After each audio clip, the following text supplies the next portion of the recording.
Hey there, welcome back to our Harkla YouTube channel. Welcome if this is your first time. We're so happy to have you. You're gonna learn so much.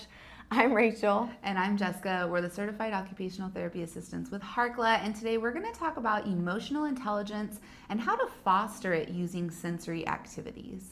Before we jump into today's topic, we just want to give you a quick heads up that it is Sensory Processing Disorder Awareness Month, and we are so excited to celebrate by sharing our new sensory diet course with you.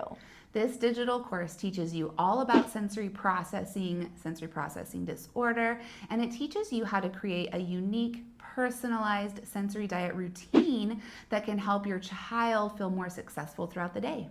If you are watching right now in October, it is on sale. We're going to put all of the details and links in the description below, so make sure you check it out. But if you're watching this later on, just know that you can go to those links and you can check it out. And we do include AOTA CEUs now, so if you are an occupational therapist or an occupational therapy assistant, you do get continuing education units. So what exactly is emotional intelligence? Why is it important? Why are we dedicating an entire YouTube video to emotional intelligence? Well, it's really being able to identify your own emotions and connect to other people's emotions as well. Emotional intelligence helps with empathy for other people and creating those connections with people and having those relationships with everyone. So a few reasons why it's important to develop this emotional intelligence with your own child, things like improving social skills, improving confidence, and improving that flexible thinking. Additionally, having good emotional intelligence means that you also have the ability to have emotional regulation. So we're not saying that we want our children to be happy 24/7. What we're saying is that in order to continue throughout their day, if they have a hard moment or if they do have a meltdown, they're able to use tools and strategies to help themselves regulate and feel better so they can carry on versus letting those hard moments dictate the rest of their day. And then one last thing that's so important is this thing called perspective taking. So being able to take the perspective of another person. Oh, I see that this, my friend is sad. I wonder why they're sad. Maybe they're sad because I stole their toy from them. And we want to make sure that they are able to put that perspective into play and be able to recognize those different perspectives. It's a really important skill. It's something that we work on in therapy quite often. Now, emotional intelligence and awareness is directly related to our ability to process sensory input. So sensory processing and sensory integration are very important. So that's why we're going to be talking about sensory activities to teach emotional intelligence today. Some of our favorite programs that we use in the clinic for identifying emotions with sensory activities, that emotional intelligence, there are some great programs out there. The first one that we love is called the Zones of Regulation. It uses a color system, so the different colors connect to the different emotions. There's really no bad zone. We want to make sure that there's no shame for the child of being like in the red zone or in the yellow zone. It's really like, oh, okay, you're in the blue zone, so let's see what we can do to help get you back into the green zone. Another one is called the alert program, and this one uses the analogy of like an engine, that your body is an engine, and sometimes your engine goes too fast, sometimes it goes too slow, and sometimes your engine goes just right. So it's kind of a fun concept for some of those younger kids to kind of help understand how their body is working in relation to like a car. Another one is called the Just Right Sensory Modulation Curriculum, and this one's really designed for in the classroom, teaching sensory modulation in the classroom, activities that you can use for the kiddos to regulate their sensory systems and learn to advocate for their sensory needs. And then we actually have some sensory emotion handouts and PDFs that you can use from our sensory diet course that are also helpful, because having those pictures of different facial expressions is really helpful for kiddos to better understand maybe what their face looks like when they feel different emotions, but also how to recognize emotions in other people based on those nonverbal cues. So let's break it down. Let's talk about how we can use sensory strategies and sensory activities in order to improve and really address that emotional intelligence.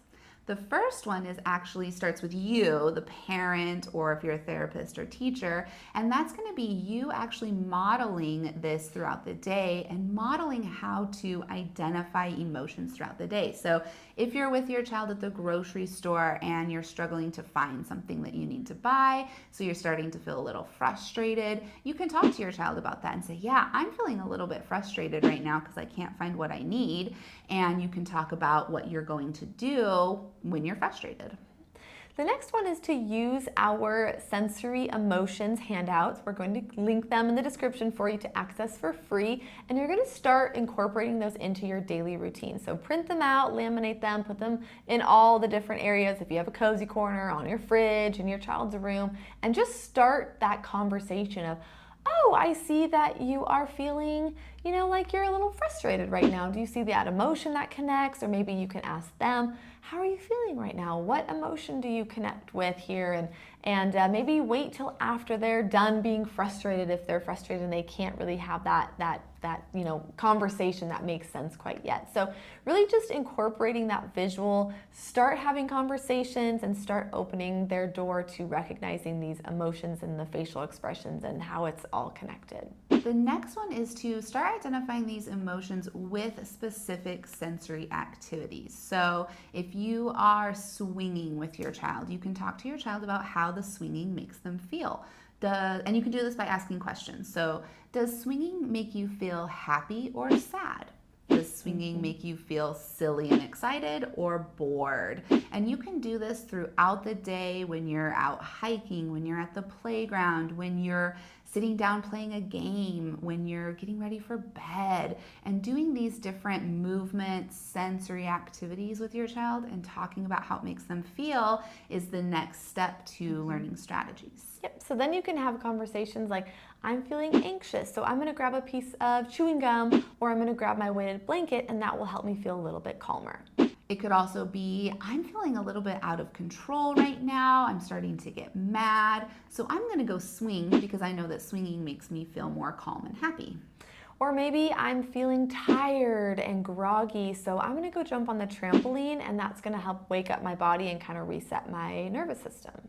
Again, it starts with you modeling all of this, asking your child questions about how they feel, how these activities help them feel, and then helping provide them with those words to express it and advocate for their needs. Or maybe if your child uses a communication device like an AAC, maybe using that to communicate, I'm sad, so I want to swing, and helping them learn those words and those advocacy skills for those different situations. Yep.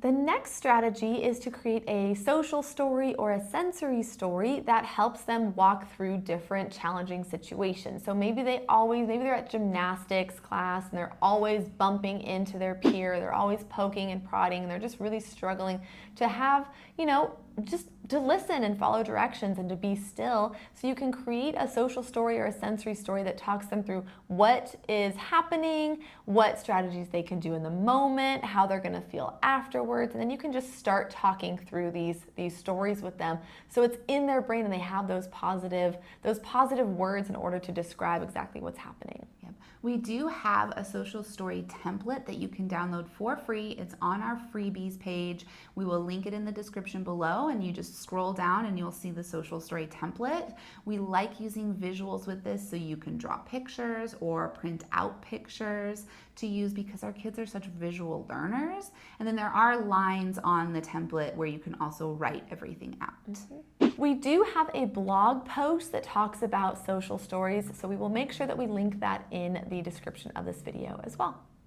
All right, the next one is to create a sensory calm down corner in your house. This can look like so many different things. You can use a pop-up tent, you can use an empty closet, you can build a tent with blankets and chairs.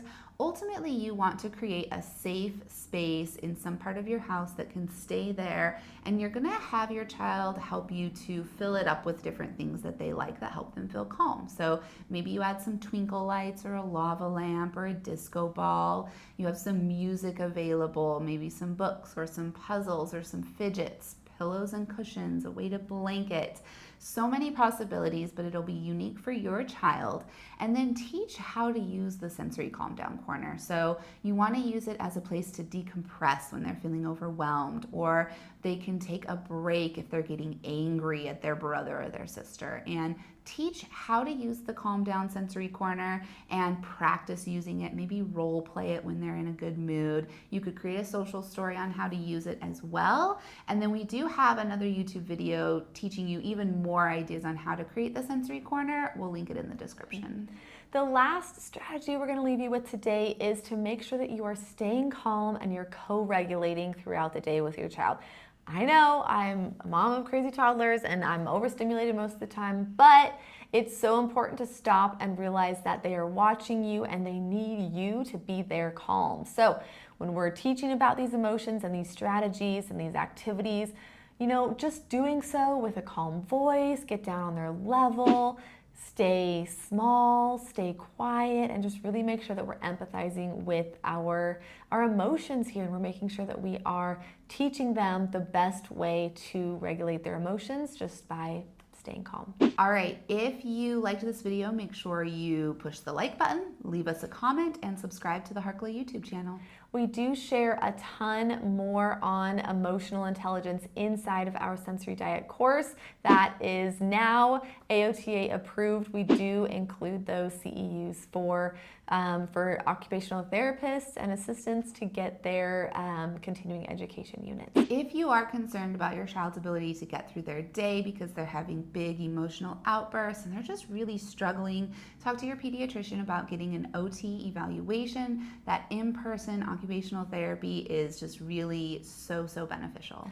Come hang out with us on the gram. You can follow us at Harkla_family as well as at All Things Sensory Podcast. And listen to our podcast, All Things Sensory. We're on all podcast platforms. We drop a new video every Tuesday, so we will plan on seeing you next week.